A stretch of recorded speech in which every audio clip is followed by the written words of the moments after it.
Good morning, or afternoon, or evening, depending on where you are. My name's Bill Meacham. I'm a student of philosophy, and I'm going to talk about how to derive ought statements from is statements. That means how to derive statements about what somebody ought to do from factual statements about what exists. This problem, called the is-ought problem, was famously stated by David Hume, a famous philosopher of the 18th century, in his Treatise of Human Nature, published in 1739. Hume wrote at a time when sentences were long and convoluted and people could keep long ideas in their minds, unlike today when we're beleaguered by TV and short attention spans. So I'm just going to highlight and read the important parts of this.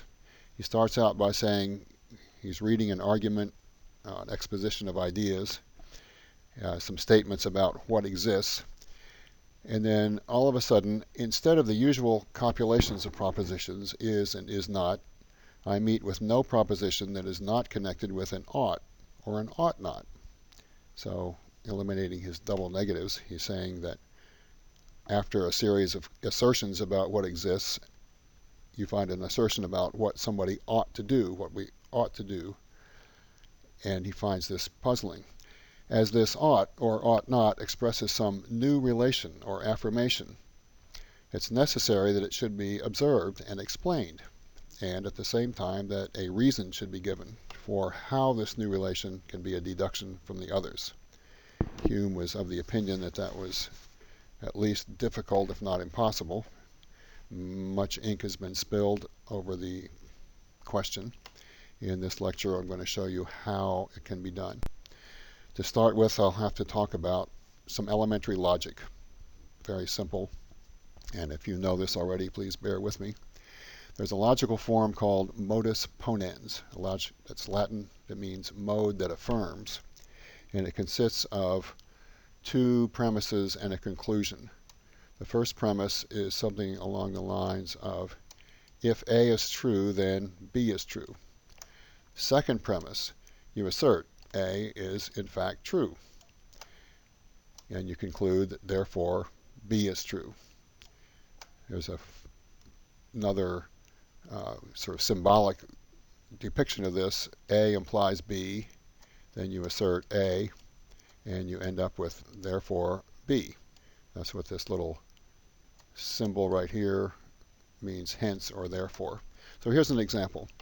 If a person was born in Canada, then that person is Canadian. That's the first premise. Then you assert Sam was born in Canada. Therefore, Sam is Canadian. So you can infer from two premises the conclusion that Sam is Canadian. There are some principles of logic, one of which is soundness and the other of which is validity, that I want to go over briefly. An argument is sound if the logical form of the argument is valid and the premises are true. So the first example on this slide, if the sky is blue, then it is not raining.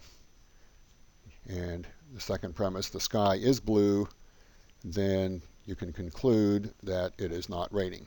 Somebody asks, is it raining? You can go out and say, well, the sky's blue, and so no, it's not raining. Valid inference, true premises. An unsound argument has the same valid inference, but a false premise. Let's take the second one. If the sky is blue, then it is not windy. The sky is blue, therefore it's not windy. Well, that's not a valid inference. It's a valid inference. It's not a sound argument because the first premise is false. If the sky is blue, then it is not windy. It's possible that the sky is blue and there's wind. So it's not a sound argument, even though the form is valid. Let me talk about validity a bit. Here's a valid form at the top. If a being is human, then that being is mortal. Socrates is a human, therefore Socrates is mortal. That's the modus ponens. There's an invalid form of that. Take the second example here. If a being is a human, then that being is mortal. Lassie A dog is mortal. Therefore, Lassie is a human. That doesn't work because it's a logical fallacy called affirming the consequent. To say Lassie's mortal doesn't have anything to do with whether Lassie's a human. All kinds of things are mortal. Humans are mortal, but also whales are mortal. If you're a dog, you're immortal. You're mortal. If you're a cat, if you're an insect, you're mortal. So the second form, affirming the consequent, is a logical fallacy. And I'm bringing this up because the ethical inference that I'm about to show you, some people object that it's invalid because it's affirming the consequent, but I'm going to show you that that's not the case. Here's the form of ethical inference. Two premises and a conclusion. First premise, if someone is honest and friendly, then that person gets along with people. It's a statement of fact. We can argue about whether that's universally true, but as a general rule, it's a statement of fact. Second premise, John wants to get along with people. Hence, conclusion, John ought to be honest and friendly. You can state this in a shorter form. If you want to get along with people, then you ought to be honest and friendly.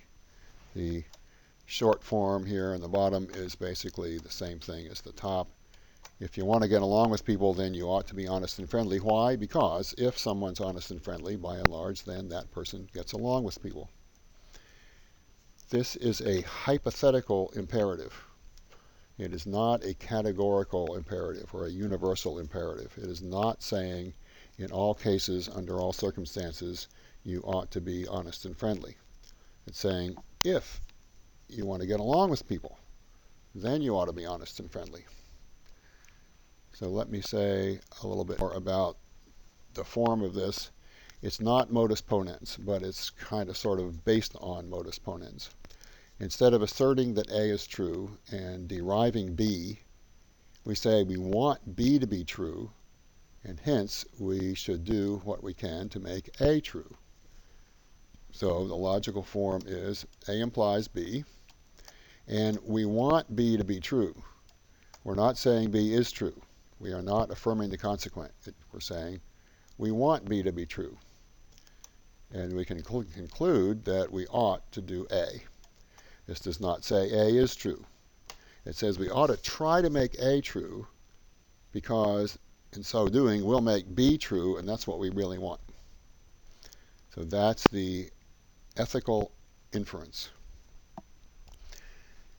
It works because it's in what I call the goodness paradigm.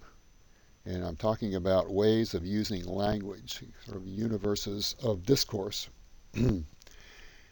If somebody's telling you what you ought to do or what you should do, pay attention to the language they're using. The goodness paradigm uses language such as good and bad, beneficial or harmful, nourishing or poisonous. It evaluates actions and character traits by their effects. And the ethical inference works in that goodness paradigm. You want a certain effect. You want people to like you, so you want to get along with people. So you want, in that case, you should be honest and friendly. The ethical inference does not work in what I call the rightness paradigm, and that's Hume's point. The rightness paradigm uses language such as right and wrong, proper or improper. It evaluates their actions by their conformance to a rule, typically moral rules. Thou shalt honor thy father and thy mother. Thou shalt not steal. Thou shalt treat every human being as an end and not merely as a means. Those are universal categorical imperatives. They're stated that way because they conform to a moral law.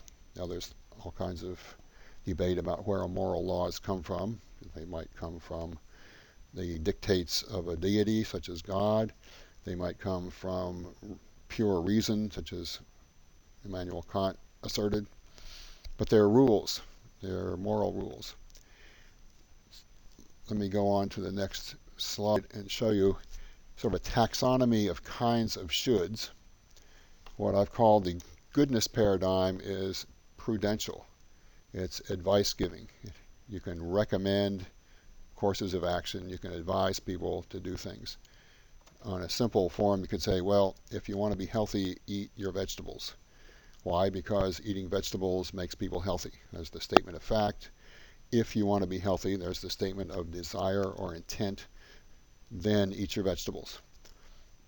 In the ethical realm, it's kind of more broad and more general than just eating vegetables. If you want to get along with people, be honest and friendly. There are the other form, what I've called the rightness paradigm, is the Deontic. There are several forms of Deontic. Deon comes from a Latin or Greek word meaning duty. All these have to do with some kinds of duty. There's legal duty, things you have to do according to the law. There's social duties that have to do with social norms. And what we're looking at is moral duties. Others may demand that you obey the moral laws, may blame you if you don't obey them, may praise you if you do, so forth. What I'm saying is that if somebody's asking you to do something, pay attention to the language they use.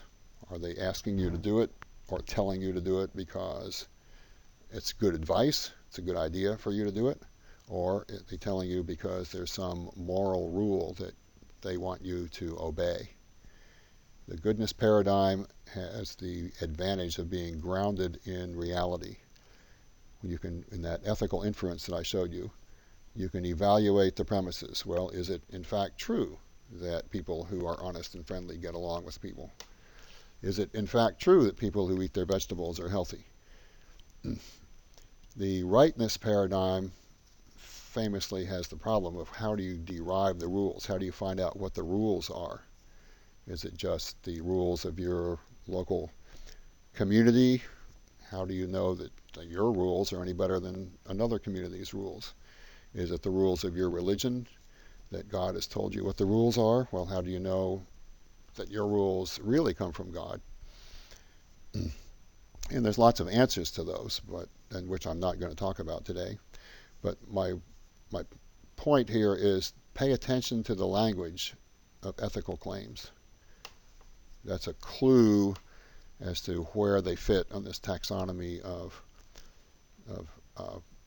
moral shoulds or ethical shoulds. Some people say that the realm of morals is only in the Deontic realm, and the Prudential realm is outside of the realm of morals. That is to say, the realm of morals is only the rightness paradigm, and the goodness paradigm is really not moral. Others say it's all about ethics in the general sense of how to lead your life, and I'm of the latter camp. So that's it. If you want more information about this and many other philosophical topics, please visit my website, www.bmeacham.com. I have a book, How to Be an Excellent Human, and a blog, Philosophy for Real Life, and I invite you to take a look.